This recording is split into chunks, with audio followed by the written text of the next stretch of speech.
Hello everyone, this is Ryan Lee and welcome to my week 3 multimedia discussion for MPA 530.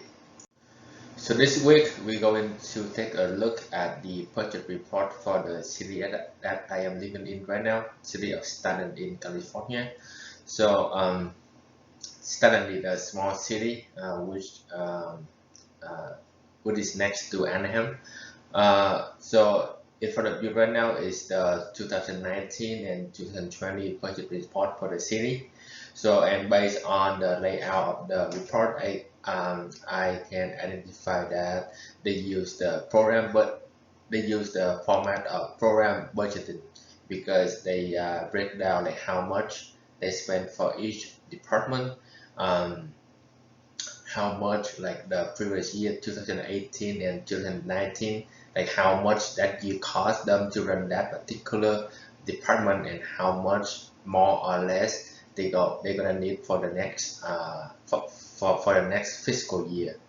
um, so right here we can see that because Staten is a very small city, so they don't have a lot of like programs. Like they cannot run like a lot of programs. They have to like contract out. Like for the police service, they have to contact with the Orange County Sheriff Department, and for the fire service, they have to contact out to the Orange County Fire Authority. And those are the two main programs that they spend the most money on.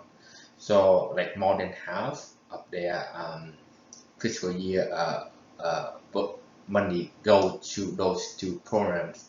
And then they also have like public work, finance, park and rec, administration, and other community developments. So so in the report, they lay out how much they spent for the previous years and how much more they're gonna need for the 2019 and 2020 fiscal year. Next, we're going to discuss advantages and disadvantages of the program budgeting format. The first advantage is this format helps to create a clear object priority. It's based on the article by Novick, the origin and history of program budgeting.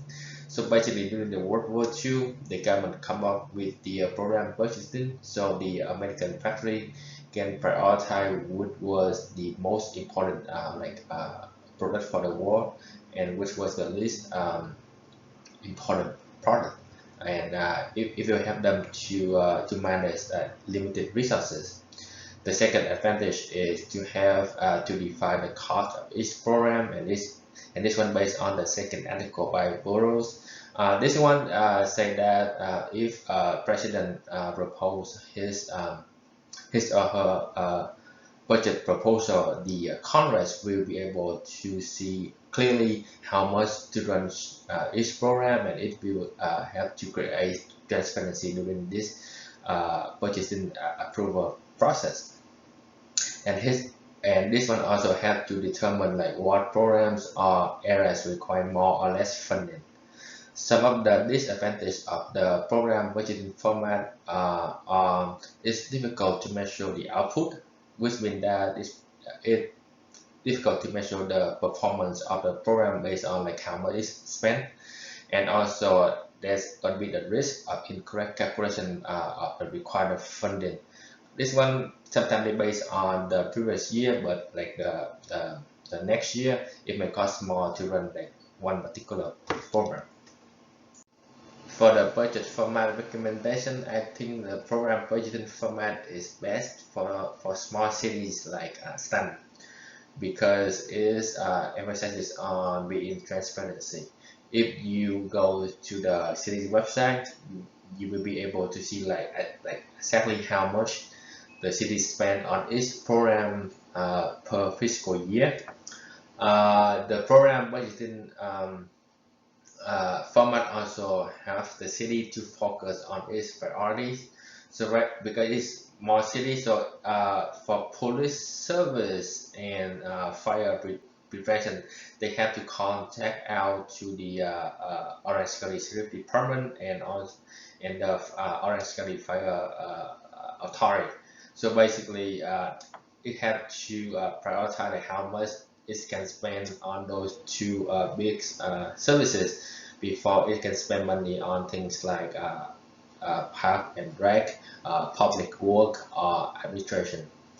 Uh, One small recommendation I may suggest is to use the program's performance position hybrid. So right now, if the city uses this kind of format, it will create more transparency to the resident, because it shows like how much they spend on each program, and whether or not that kind of money can produce very well performance program within the city. Thank you for watching and have a nice day.